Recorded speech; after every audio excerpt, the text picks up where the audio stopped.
pihak kementerian ataupun wawancara ataupun terjah dilakukan oleh media bila ada kes bunuh, ada kes rogol, mesti ada bicarakan soal, oh, nama baik sekolah, ini adalah sekolah yang terbaik. Who cares ini sekolah terbaik ke tidak? Kalau dah ada orang kena rogol, kena bunuh, kena buli, nama sekolah tu tak penting. Yang penting adalah keselamatan dan nyawa anak-anak kita di situ.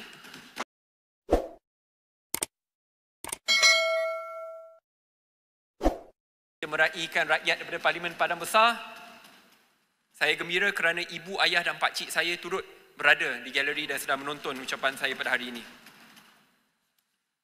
Saya nak mulakan ucapan saya dengan soal reformasi institusi pendidikan negara.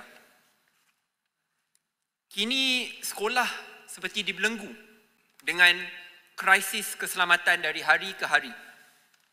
Dan kerana krisis keselamatan ini, sudah timbulnya defisit kepercayaan di antara ibu bapa dan anak-anak kepada sistem persekolahan negara.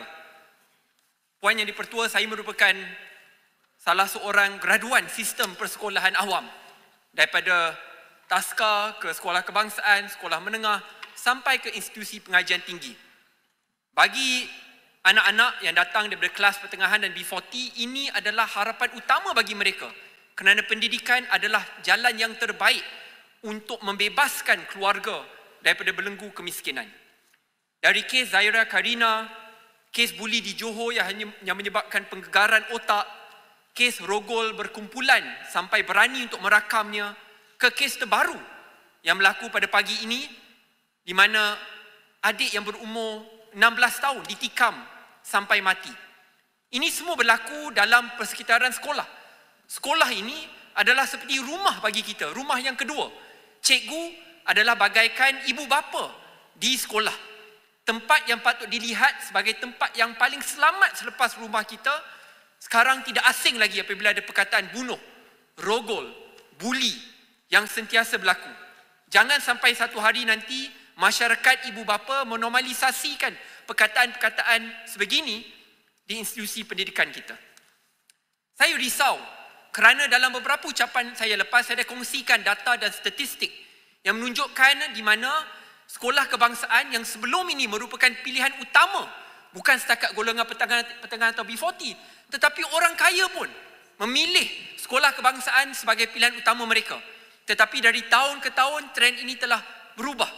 Bukan setakat orang yang datang daripada satu bangsa tidak lagi memilih sekolah kebangsaan sebagai sekolah utama, tetapi kini ada juga ramai orang Melayu daripada kelas pertengahan yang tidak lagi memilih sekolah kebangsaan sebagai pilihan utama mereka. Saya rasa kalau kita buat simple study, tanya ibu bapa contoh yang pergi ke sekolah kebangsaan, anak-anak di kawasan Klang Valley, dan tanya mana ibu bapa ini menghantar anak mereka pada hari ini, tepuk dada, tanya selera, kita tahulah jawapannya. Kalau tidak ada intervensi yang besar dan drastik, saya risau jurang ini makin lama makin teruk. Dan defisit kepercayaan ini kalau tidak dipulih, akhirnya sukar untuk kita perbaiki. Kita boleh berbelanja puluhan bilion ringgit, umumkan peningkatan belanjawan dari tahun ke tahun. Tetapi kalau defisit kepercayaan ini tidak diuruskan dengan baik, sukar untuk kita pujuk ibu bapa untuk kembalikan anak mereka ke sistem persekolahan kebangsaan. Dulu di luar kita ada dasar, you touch, you go. Tetapi kini persepsi di luar yang dikongsikan kepada saya, you touch, you rogol, you stay. Kerana lambat bertindak dan kenyataan yang kurang cermat, persepsi sebegini timbul walaupun ia persepsi. Tetapi persepsi yang tidak diuruskan menyebabkan ibu bapa hilang hormat. Saya ada 3 cadangan yang saya ingin ketengahkan. Pertama, kita perlu serta-merta luluskan dana khas untuk pasang CCTV di setiap satu sekolah kebangsaan kita. Jangan guna helah dan alasan bahawa ini memerlukan dana yang besar. Saya pergi Shopee kejap je. DIY, do it yourself. Boleh beli CCTV RM50 bagi satu unit. Kalau nak canggih sedikit menggunakan tenaga solar, RM200. Kalau satu sekolah dapat pasang 20 tak banyak. Kerana di Malaysia kita ada 10,000 sekolah. Kosnya tidak begitu tinggi. Tetapi kalau tinggi pun, kalau ia dapat memastikan satu nyawa pun diselamatkan, itu adalah kos yang patut kita tangani dan dengan bangganya kita tangani. Boleh saya jelas sikit? Selepas saya beri 3 cadangan, jelas boleh. Cadangan yang kedua, kita perlu siasat dan kita perlu berani miskinkan sistem sokongan pembuli. Kalau di negara maju, Puan Yang di-Pertua, jikalau ada kes buli yang berlaku, tindakan tidak hanya diambil ke atas seorang pembuli. Warden akan diambil tindakan, pengetua akan diambil tindakan, senarai hitam akan dikeluarkan, penguat kuasa yang lambat bertindak turut akan diambil tindakan. Saya pernah bangkitkan ni pada ucapan-ucapan saya lepas. Setiap kali saya bangkitkan, kerajaan akan jawab kata, kita akan lakukan, jangan takut, daripada atas ke bawah akan ambil tindakan. Saya tanya satu soalan saja. Tunjuk satu saja bukti, mana penguat kuasa, mana warden, mana pengetua, mana sistem itu, seorang pun yang dah diambil tindakan. Lazimnya tak ada. Dan yang lebih mencemaskan, yang saya takut, bila saya dengar jawapan daripada kementerian ataupun wawancara ataupun terjah dilakukan oleh media, bila ada kes bunuh, ada kes rogol, mesti ada bicarakan soal, oh, nama baik sekolah. Ini adalah sekolah yang terbaik. Who cares ini sekolah terbaik ke tidak? Kalau dah ada orang kena rogol, kena bunuh, kena buli, nama sekolah tu tak penting. Yang penting adalah keselamatan dan nyawa anak-anak kita di situ. Cadangannya ketiga, kerajaan turut perlu tegas dengan dasar you touch you go. Mohon mencelah. Sebab itu kita perlu cepat siasat, heret, dakwa dan kenyataan-kenyataan yang perlu dikeluarkan oleh menteri, oleh kementerian perlu sangat tegas. Send an unequivocally clear signal bahawa buli sekecil mana pun tidak akan ditoleransi. Kerana kalau salah cakap, walaupun dengan niat yang baik, persepsi itu akan berterusan dan berlarutan. Shah Alam. Tak maaf. Baik, Kalau sahabat saya dalam jawatan kuasa. Baik, Muar. Saya setujukah kalau Muar kita impose ataupun wajibkan setiap mereka yang bekerja ataupun nak jadi guru, nak jadi security guard, nak jadi makcik cleaner dalam sekolah, kita wajibkan mereka melalui satu ujian macam apa yang di Australia buat, working with vulnerable people. You must get the certificate, baru boleh kerja di sekolah. Sebab kita baru dengar tadi, security amang seksual itu cukup mendebarkan. Semakin hari semakin teruk sekolah kita, dan macam Muar cakap tu, defisit kepercayaan. Ibu bapa dah tak percaya tentang untuk menghantar anak mereka ke sekolah. Saya setuju 110%. Saya harap ia dimasukkan sekali ke dalam ucapan. Dan jikalau untuk ibu bapa lepaskan anak mereka ni tak senang ya.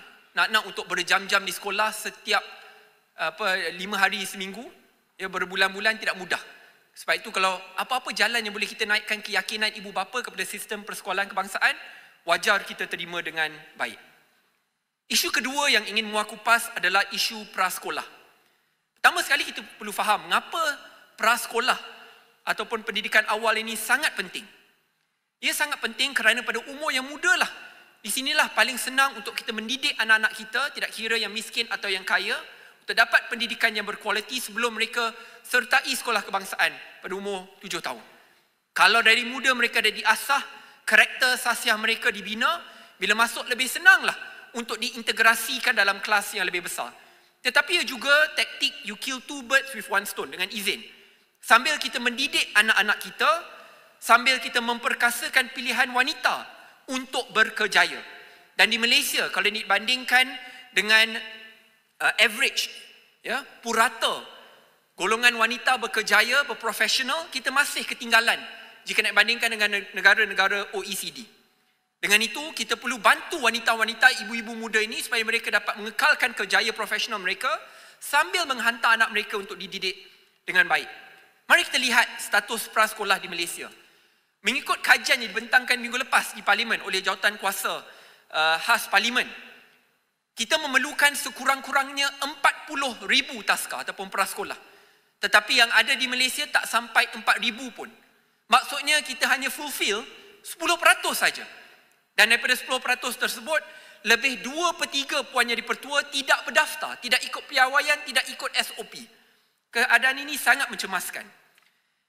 Bagi prasekolah swasta pula, kos daftar one off masuk saja RM2,000. Ada yang jauh lebih tinggi, RM2,000 ni purata lah. Tak cukup RM2,000, setiap bulan satu anak RM300 ke RM500.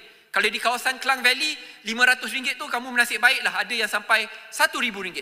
Itu ada satu anak. Kalau ada 3 anak, macam mana lah? nasib ibu muda, keluarga muda tu macam perlu memiskinkan diri mereka untuk menghantar anak mereka ke sekolah. Tak kasihani ke nasib mereka?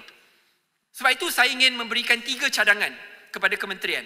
Cadangan pertama, kita ada 10,000 sekolah kebangsaan dan sekolah menengah di seluruh Malaysia.